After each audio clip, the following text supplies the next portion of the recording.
Next up, we will have Dr. Christoph Puhr, the Center of Expertise Lead for Digital Assets at UBS Bank, speaking to you about if public blockchains as financial market infrastructure could be real. If a bank like UBS at the Swiss conference asks this question, probably we all need to listen. Please enjoy. Christoph, please welcome on stage. Thank you. Thank you. So I will just change. Okay, yeah. Hi, everybody, and thank you for that great introduction. It's a pleasure for me to be here and to be able to talk to you about, I think, what is a super important topic for the future, right? I want to do three things. The first one, I want to give you a little bit of an overview on how I see this entire topic in the context of financial market infrastructure. The second thing is I want to give you a whistle-stop tour of all of the initiatives that we are running. And then I want to take the majority of the time to drill down to real-world use cases that show you exactly how powerful this technology actually is. Before I jump in, maybe one important thing. I'm going to share some views with you here today. They're my views, not necessarily those of the firm, right? And with that out of the way, what I want to do is just jump straight in. Now, every time we talk about digital assets, right, the first thing that happens usually is we get dragged into conversations around cryptocurrencies, Bitcoin and Ether. And of course, they're super important in this whole story. But as we've heard a number of times today already, this story is significantly bigger than that, right? It's really underlying, it's a potential transition from the current very centralized, I think relatively heavy financial market infrastructure to a much more decentralized one, probably more prone to innovation and so on. Now, that is driven by blockchain, and what we've seen over the last, I don't know, year or so is that public blockchains are inching to the fore, and we're seeing that they're becoming increasingly relevant. And of course, they're powered by crypto, so that closes the loop, because I think what we are at the beginning of is a kind of a gradual merge of traditional finance and I would call it crypto finance. And I think increasingly we're going to see securities and money on these public blockchain networks, and you know, this is already playing out today. Now, a lot of people were surprised at how quickly it happened. I heard somebody just in the earlier panel say regulation. Clearly, that was one major piece of this. But I think that if today you had to redesign financial services or the infrastructure from scratch, you would not design it like on the left-hand side, right? And then on top of that, blockchains, in particular public blockchains, have a number of attributes that make them particularly prone to disrupting the way we do business today. Peer-to-peer exchange of value, programmability at asset level, AI coming into the mix with automated agents that can start sending money across the globe. I'm not going to spend any time on this. You've probably heard it all before. And then last but not least, is something that we talk a little bit less about still, is digital ID. And the moment we have digital ID, and it can be stored in a decentralized wallet, well, that has the potential to then just drive this entire new paradigm on steroids, right? So that's how I see it. Just a whistle-stop tour, as I said, of some of the projects that we're running. I guess before I do that, in reality, the question is, how do you engage, right? Because the issue is nobody knows actually where this whole space is going to end up. So what we've decided to do at UBS is sort of engage around a strategy to build optionality so that we can cater afterwards for a variety of outcomes. And you see here we've got worked on debt products, on funds, on digital gold. We have obviously worked also on a range of digital money initiatives, tokenized deposits, CBDCs, and so on. And we launched a few years back already our UBS tokenized service, where we have launched structured products, money market funds, cross-border repo, and so on. Structured products, when I mean a structured product, it's not structured products with crypto underlying, but actually structured products with, for example, currencies underlying, right? Now, one of the things that we have done right from the start, and this goes back to even 2020, we always started to be interested in working on public chains. And the reason for that is because in order for a shift in financial market infrastructure to happen, what you need is to have significant benefits. And actually, if you drill deep down, despite all the challenges, these benefits are actually in public chains. Doesn't mean that they'll win completely, but I mean, they'll be an important part of the story. Now, the two use cases, right? This one is about bringing capital markets on chain. It's 2023 we did this, so it's a little bit dated, but as you'll see, it's highly, highly relevant and was incredibly innovative at the time, even I think for today, actually. What we did is we actually did a repo transaction across 3 regulated financial institutions, 3 jurisdictions, with money on chain, fully regulated transaction, and it was live.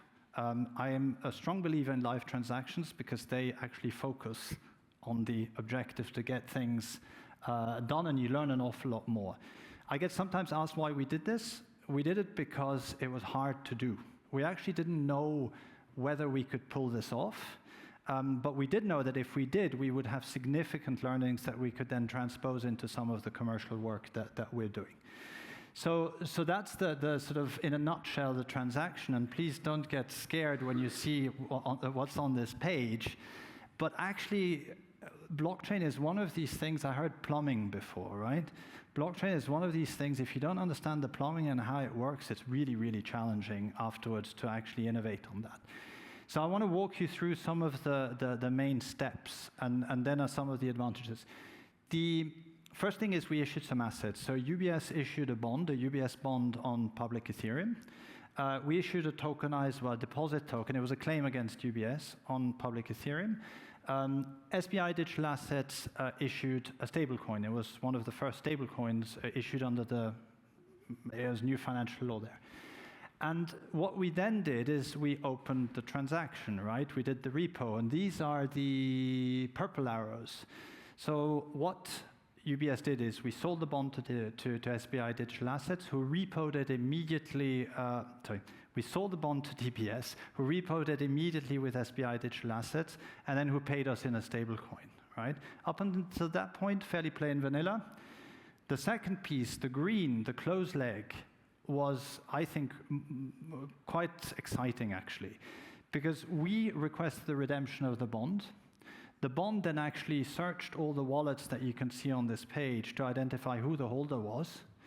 The holder was in that, in the repo trade smart contracts that you see at the center of the page at the bottom. The bond then instructed the deposit token to transfer into that repo smart contract. The trade was the trade was matched. The money was released to SBI Digital Assets, and the bond was cancelled. So if you look at this sort of 30,000 feet up, the bond acted as its own paying agent and basically redeemed itself, right? Which is pretty exciting stuff. And if you look at this, the benefits, T+0, I'm told by my team that this is usually T+10, right? We had very low cost, and this was 3 years ago, and you know what the costs on, the gas costs were on Ethereum. Today, this would be significantly less. If you put a layer 2 on there, it would even be less, right? Fully automated, that we've heard. No bespoke integrations. We had no integrations between the 3 institutions. It was all connect to Ethereum, connect the smart contracts, and it was done. And then neutral infrastructure, so no CSDs, no intermediaries, nothing. It was pure peer-to-peer, right? So pretty exciting stuff. And the question we then asked ourselves is, how can this play out? And you probably have seen this sort of new potential business stack that you could have many times. And when I look at this stack, I kind of think 2 things, right? The first one is that TradFi professionals need to sort of realize that once the base layer changes, the plumbing changes, absolutely everything on top has the potential to change. Now, of course, that has huge potential, right? You can do a lot of new stuff, but if you don't adapt, well, then you also could be severely disrupted, and some roles may or may not in the future disappear. When it comes to sort of DeFi and crypto professionals, I think this has also an important message, which is a financial system built entirely in a permissionless way without any sort of access controls and IDing and so on. I don't think personally, I don't think that's going to happen. I don't think it's desirable. And I think the message from this is we need to work together in order to kind of build the system of the future if this is going to be efficient and have the potential that it should have. Now, let me run you through the second one, because now the transaction before is one that we did, and it's parked now, and we transformed some of the learnings into some other work that we're doing, and this is one of them. Now, this is one about funds, right? And as we all know, tokenized money market funds are one of the fastest growing tokenized asset classes on chain. They have the potential to bring really this sort of always-on finance and 24/7, 365. We know it works beautifully for crypto, but when you actually start doing this for a fund, you start to realize that there's a number of steps in the value chain that are actually pretty tricky to resolve for, right? You have media breaks in the middle. And so you see the value chain here. Even if you manage to tokenize the fund, settle, and transfer it, in between there's still faxes. I mean, when I started working on this, it took me a while to come to terms with the fact that we're still sending faxes and emails, right? But we are, right? So what we decided to do is to try and digitize that out. And we did, really broadly speaking, two things. The valuation phase of the fund, so you need to have real-world data. The valuation phase of the fund we brought on chain, and we worked with Chainlink on that to do it.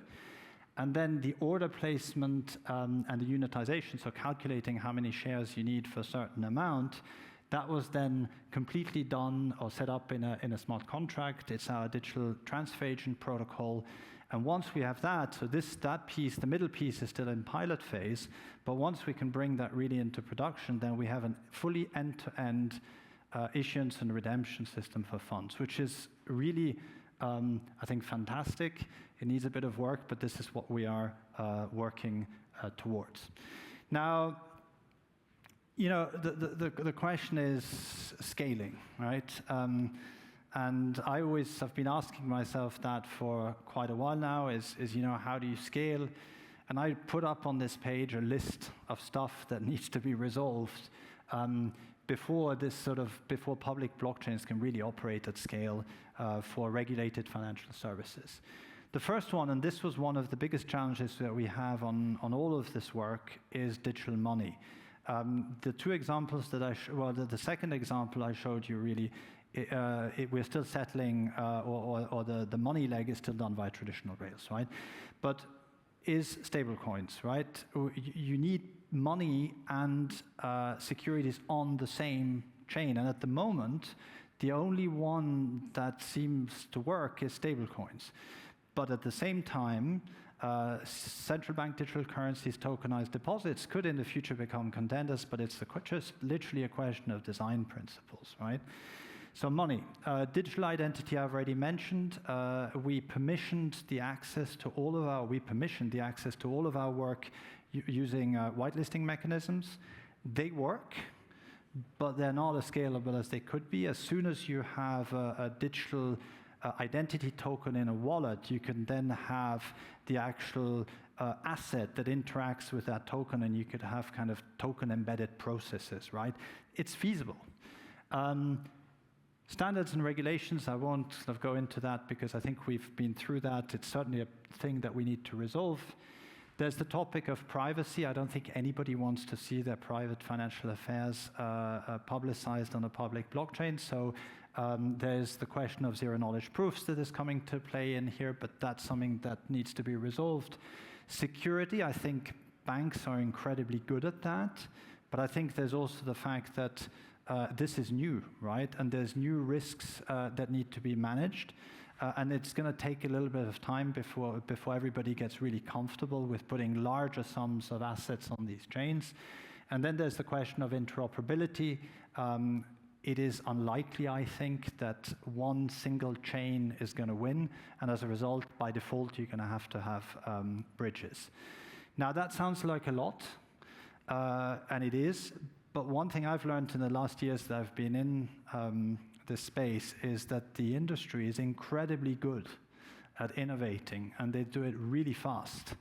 And I think these problems are going to be resolved. Now, in the end, is what I said earlier, what we need is traditional finance specialists, we need, let's call them DeFi specialists, we need regulators, policymakers, academics to work together in order to turn this into something that's scalable, viable, where also people are incentivized, or organizations are incentivized to use that new financial market infrastructure at scale. And on that note, I want to thank you for your attention. I hope you enjoyed this, and wish you a nice afternoon. Thank you, Christoph.